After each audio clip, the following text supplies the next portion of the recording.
Este programa es clasificación A, contenido dirigido para todo público. Los comentarios transmitidos en este programa son responsabilidad de quien los emite. CICESE para Todos. Un programa del Centro de Investigación Científica y de Educación Superior de Ensenada, Unidad Tepic. Aquí conocerás las investigaciones sobre tecnologías de la información y comunicación. CICESE para Todos. Por una cultura científica, CICESE para Todos. Bienvenidos y bienvenidas a CICESE para Todos, el programa radiofónico del CICESE UT3 que busca acercarlos a la ciencia y tecnología que se genera en Nayarit.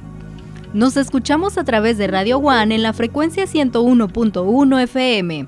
Les saluda Marileide Arbizu, conductora del programa.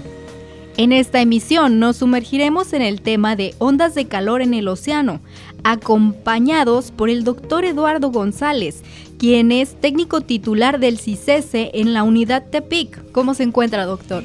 Hola, buenas tardes, muy bien, gracias. ¿Feliz de estar nuevamente en el programa? Sí, muy contento.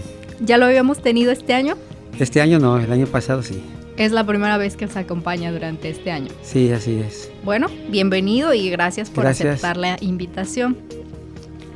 En los tiempos recientes hemos sido testigos de un notable aumento en las temperaturas, no solo en la superficie, sino también en los océanos. En esta emisión conoceremos los efectos que este fenómeno, conocido como ondas de calor en el océano, tiene sobre la vida acuática. Además, descubriremos la conexión que estas ondas de calor tienen eventos climáticos en la Tierra, relevando así cómo los cambios en el océano pueden resonar también en nuestro entorno cotidiano. Pero antes de adentrarnos en el tema, me gustaría que nuevamente, doctor, nos platique un poco acerca del trabajo que realiza en CICESE. Sí, gracias. Mi área de trabajo es básicamente la oceanografía satelital, donde diariamente estamos monitoreando las condiciones de temperatura, de clorofila y de variables oceánicas a nivel de los mares mexicanos y difundiéndolas en la página de la unidad UT3 de CICESE. Que ya previamente en otros episodios habíamos hablado sobre la importancia de tener datos acerca del océano y la importancia de estas técnicas de vigilancia satelital. Sí, así es, porque eso nos da un panorama de la actualidad, de cómo están las temperaturas, si hablamos de temperaturas, y como ya los datos tienen registros de prácticamente más de 20 años, ya nos da un contexto de que sí es cierto que se está calentando el océano, se está enfriando, sus condiciones. Ya aquí hasta se puede hacer un aprendizaje profundo a través de una línea del tiempo, ¿no?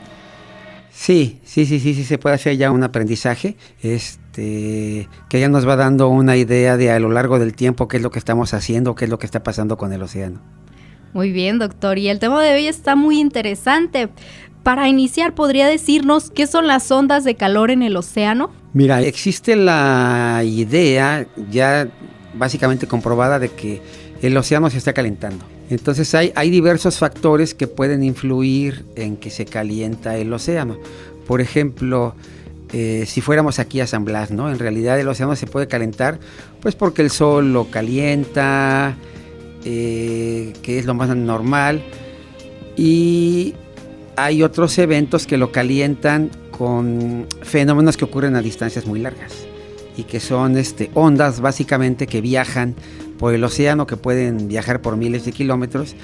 Entonces, en ese sentido podemos decir que en un sitio en particular el océano se puede calentar por factores externos ocurridos a muchas distancias o por factores locales ocurridos en el lugar. Entonces, la onda de calor, la definición digamos más moderna, que es de 2016, dice que la onda de calor es un periodo donde la temperatura superficial del mar es extremo y que persiste de días a meses y que se extiende a lo largo de miles de kilómetros. Esta es una definición un poco vaga, que es difícil de entender a simple vista, porque lo primero que tenemos que hacer es definir qué es una temperatura extrema, ¿no? O sea, en un lugar frío, por ejemplo en los polos, pues a lo mejor 15 grados es una temperatura cálida muy extrema, ¿no? Claro. Pero en el Ecuador 15 grados es una temperatura fría. Entonces, para eso lo que propone este autor es que escojamos un área para medir. En este caso te voy a hablar del Golfo de California. Entonces escogemos el Golfo de California, que incluye miles de kilómetros, y tomamos todos los datos cada trimestre, es decir, enero, febrero, marzo, y vemos las temperaturas y las repartimos del 0 al 100. Entonces las temperaturas extremas cálidas van a ser las que están por encima del 90% de esa temperatura, ¿no? Por ejemplo, si repartiéramos la temperatura entre 10 y 30 grados, el 90% serían las temperaturas que están por encima de los 28 grados, ¿no? Ese sería el percentil extremo del 10% más alto. Entonces, si esas temperaturas de 28 grados para arriba se mantienen por más de 5 días, en ese instante tenemos una onda de calor. Y si se mantiene por más tiempo, pues la onda de calor ya duró 1 día, 2 días, 3 días, 4 días y así sucesivamente. Entonces, para poderlas calcular, necesitamos tener información diaria. Ese es el primer requisito, ¿no? Por parte de la definición es que sean temperaturas extremas mantenidas por más de 5 días. Entonces necesitamos fuentes de información que sean lo suficientemente buenas y confiables y que sean accesibles a lo largo del tiempo. Entonces, los datos satelitales de temperatura están disponibles básicamente desde los 80s, pero nosotros usamos unos más confiables que son desde 2013 en adelante, o sea, ya van 21 años, y con estos hemos estado haciendo cuentas y cálculos de ondas de calor para el Golfo de California. Entonces, una onda de calor sería un fenómeno que puede originarse en otro lugar, viajar miles de kilómetros y aumentar la temperatura del agua en ese sitio por al menos 5 días, en un parámetro que se considere fuera de lo normal, que es lo dentro del 90%. Claro, esa es una opción. Y la otra es que se caliente directamente en el lugar, ¿no? Claro, causado por el sol directamente en el lugar. Por el sol o por otra cosa, ¿no? A lo mejor hay una cuestión abajo del agua volcánica o termal, algo así que caliente el agua, ¿no? Algo que haya calentado. Ajá. Y para tener una mejor comparación de qué son las ondas de calor en el océano, ¿hay otras ondas de calor en otras superficies? Sí, hay ondas de calor, pero digamos que la ventaja de las ondas de calor, ya lo hemos comentado también en otros programas, la temperatura en el océano es muy constante, es demasiado constante. No es muy probable que la temperatura de hoy sea la misma de mañana y de pasado y de una semana. Entonces los cambios son muy graduales. Entonces las ondas de calor son muy indicativas de que algo está pasando, ¿no? En tierra, por ejemplo, en el ambiente, pues en la mañana puedes tener 10 grados y en la tarde 30 y así, ¿no? En el mismo sitio, en el mismo día. Entonces, allí es más difícil de cuantificar. Entonces, un equivalente como tal a las del océano en tierra, no estoy seguro de que pueda estimarse o calcularse, ¿no? Quizás tendría que monitorearse de otra manera diferente. Entonces, la temperatura del agua, por así decirlo, en los océanos, ¿es más estable que la temperatura que tenemos en tierra, en la superficie? Claro, es súper estable, demasiado estable. Por ejemplo, si tú vas al océano o al mar y te metes a mediodía, pues vas a sentir el agua calientita, muy rica, ¿no? Te metes a la 1 de la mañana o por allí y te metes y vas a sentir igualmente calientita el agua. Lo que te va a dar es frío porque te da el aire, pero la temperatura del océano varía, no sé, 0.1 grado diario, ¿no? Entonces es algo que no podemos sentir. Entonces no podemos notar el cambio de la temperatura excepto si vamos hoy y vamos en 3 meses o vamos en 4 meses. De otra manera no lo vamos a notar. Es así de estable la temperatura en el océano.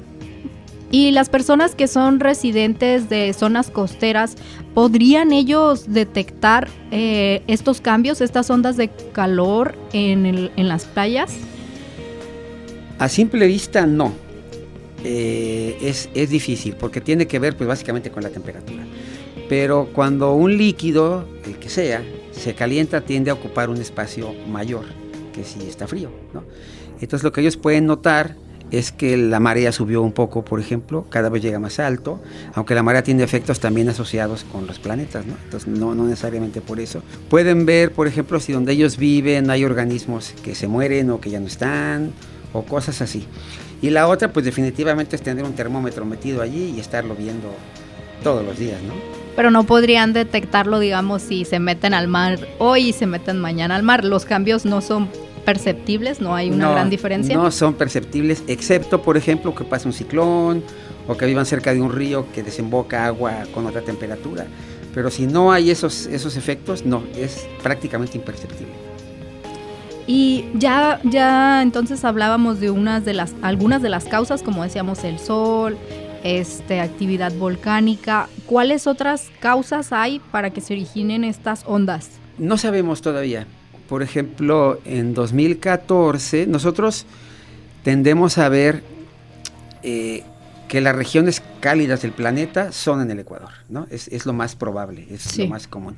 Aunque la inclinación de la Tierra a veces favorece que el calor sea más anómalo en los polos que en el Ecuador. Porque como el Ecuador siempre está caliente, es muy difícil detectar una anomalía térmica allí. Pero en lugares donde están más o menos fríos es más fácil. Entonces, por ejemplo, a finales de 2013 y casi de 2014 se presentó un fenómeno en el Pacífico Norte que los gringos le pusieron el blob. Aquí en español en México lo conocemos como la mancha. Entonces ese fue un fenómeno que no se sabe a qué se debió, pero empezó a calentar el océano del norte, digamos que de Alaska hacia el sur.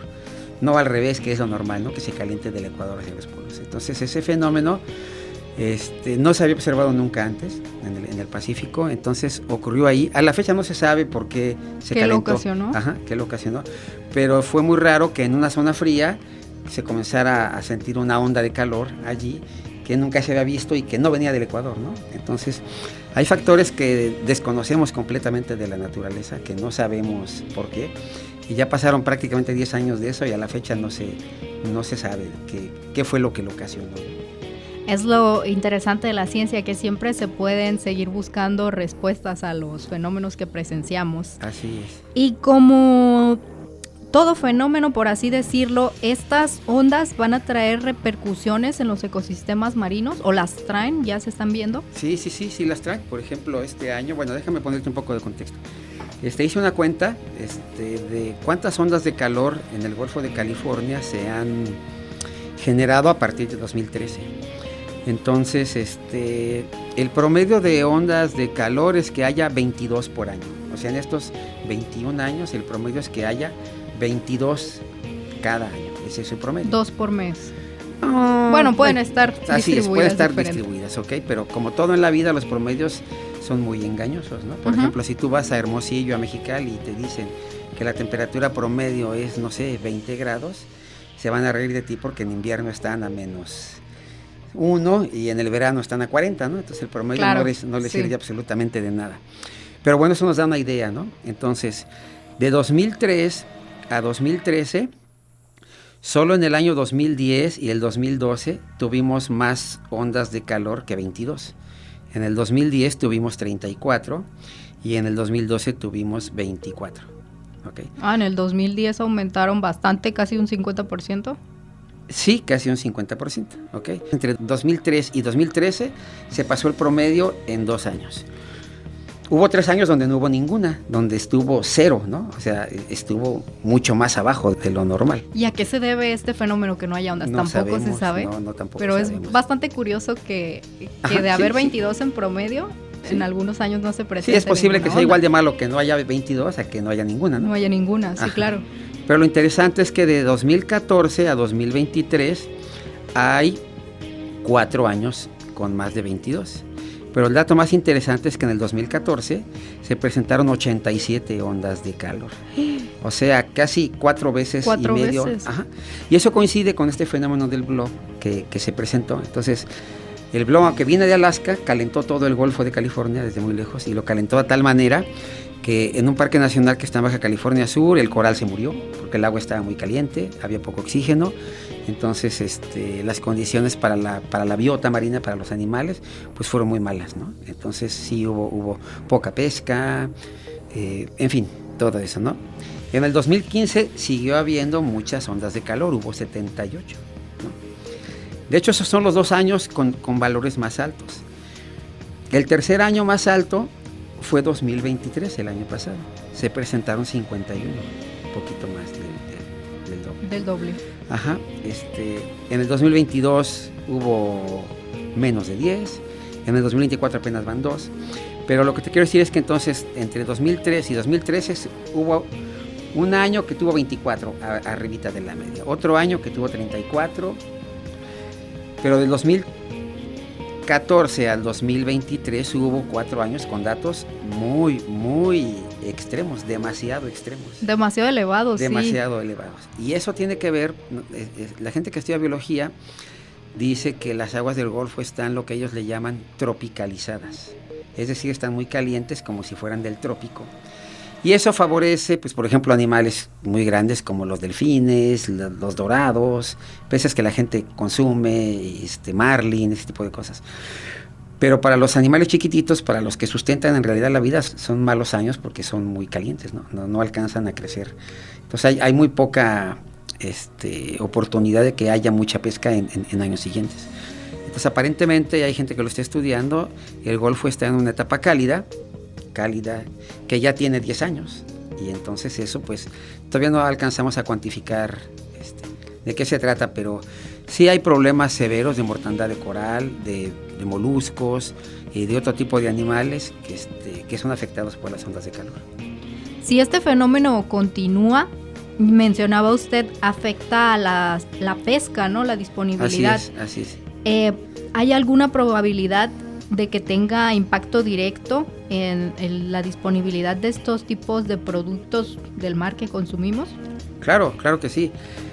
Pues lo más probable es, como cualquier persona, los animales son iguales, ¿no? O sea, si viven en un lugar y en ese lugar no están las temperaturas que prefieren, que les favorecen, pues se van, se mueven, ¿no?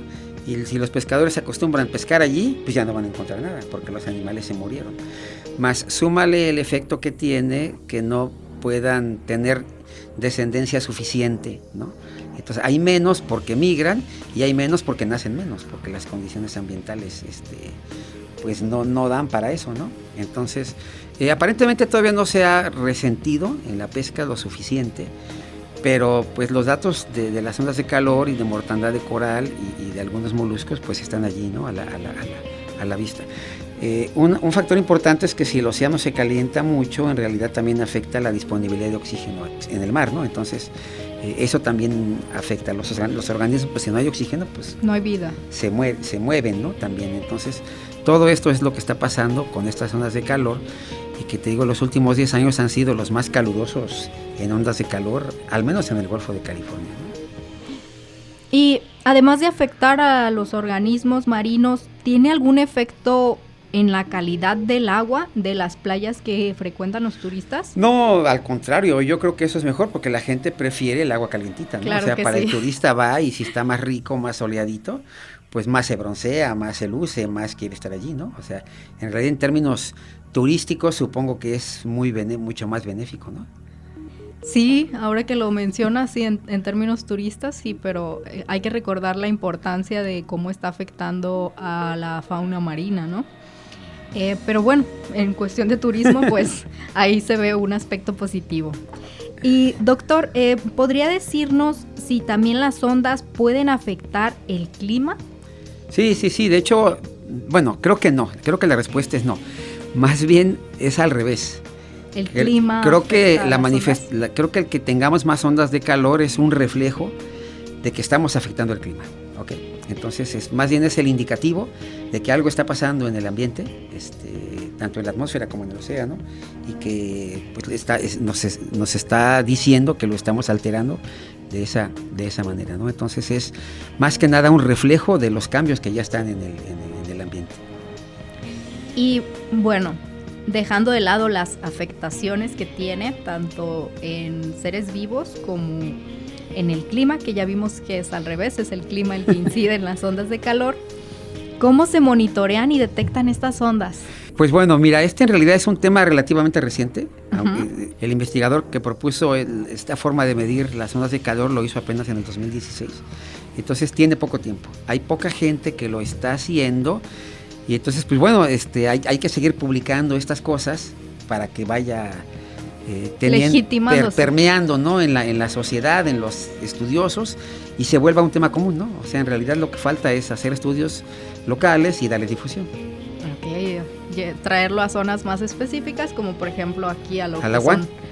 A la UAN, a las costas de Nayarit. Claro, así Claro es. que sí, muy interesante. Y doctor, entonces al ser un tema reciente, ¿no hay tecnologías específicas para medir estas ondas? No, la tecnología está allí, ¿no? O sea, los aparatos están allí, no hay nada nuevo, pero En realidad, a lo mejor haría falta, por ejemplo, pues que, como me preguntabas hace rato, que en las casas o en los muellecitos hubiera termómetros allí midiendo todo el tiempo, ¿no? Para que la gente se dé una idea, ¿no? De eso. O sea, la tecnología existe, creo que lo que no tenemos es la costumbre de estar midiendo. Creo que eso es lo que pasa, ¿no? La importancia ahí de la ciencia estaría... Claro. Sería muy importante que todas las personas contribuyeran a medir este fenómeno que pues a largo plazo se ve que va a tener implicaciones en la vida marina. Claro, por ejemplo, las escuelas que están en la costa bien pudieran tener un aparato allí en el océano, frente de sus instalaciones, midiendo la temperatura, no sé, por años, ¿no? Y uno va, lo saca, le cambia la pila, lo vuelves a meter, y eso si lo tuviéramos en muchos puntos, pues nos daría automáticamente una idea de lo que está pasando, ¿no? Y además de cómo las instituciones académicas pueden contribuir a mitigar este fenómeno, ¿cómo pueden nuestros oyentes contribuir a la concientización y preservación de los océanos en este contexto de las ondas de calor? Bueno, en el contexto de las ondas de calor es un poco difícil, ¿no? Porque es un fenómeno que no hemos entendido perfectamente. Se puede calentar, ya hemos visto, por eventos que pasan a miles de kilómetros, ¿no? Lo que podemos hacer es cuidar el mar, ¿no? No dejar basura en las playas, no tirar bolsas, recoger la basura que llevamos, más un poquito más de la que llevamos, ¿no? Eso nos va a ayudar a cuidar las especies, que los plásticos no estén en el océano, que no haya basura, y que mantengamos saludable tanto la playa como el mar, ¿no? O sea, más bien el problema o la solución o lo que puede hacer la comunidad, la persona del día es no ensuciar el océano, ¿no? O sea, guardar su basura, no dejarla, no tirarla. Si el viento se la lleva, pues ir por ella y recogerla. Si ve algo que está ahí que no es de él, pues también recogerlo, ¿no? Eso contribuye mucho. Gran mensaje, doctor, y ahí lo tienen los radioescuchas, de la forma que pueden contribuir a preservar nuestros océanos. Y nosotros de este lado, nuestro aporte es concientizar sobre la importancia de este fenómeno de las ondas de calor en el océano. Esperamos que haya sido un tema muy ameno para nuestros radioescuchas y también esperamos tenerlo de regreso en el programa muy pronto, doctor. Gracias, Marilady. Claro que sí, por aquí nos vemos. Y así concluimos otra emisión de CICESE para Todos. Nuevamente expresamos nuestro agradecimiento a todos nuestros radioescuchas por acompañarnos. Asimismo, agradecemos a nuestro invitado, el doctor Eduardo González, por enriquecer este espacio con su experiencia y conocimientos. Los invitamos a seguirnos en redes sociales, estamos como CICESE UT3. También pueden comunicarse con nosotros a través de WhatsApp al número 311-268-2765. Nos encantaría recibir sus opiniones y sugerencias sobre el programa y los temas que desearían que abordemos en nuestra próxima emisión. Les deseamos un feliz sábado y los invitamos a escucharnos la próxima semana en CICESE para Todos, a través del 101.1 FM de Radio One. Hasta la próxima, que tengan un excelente día.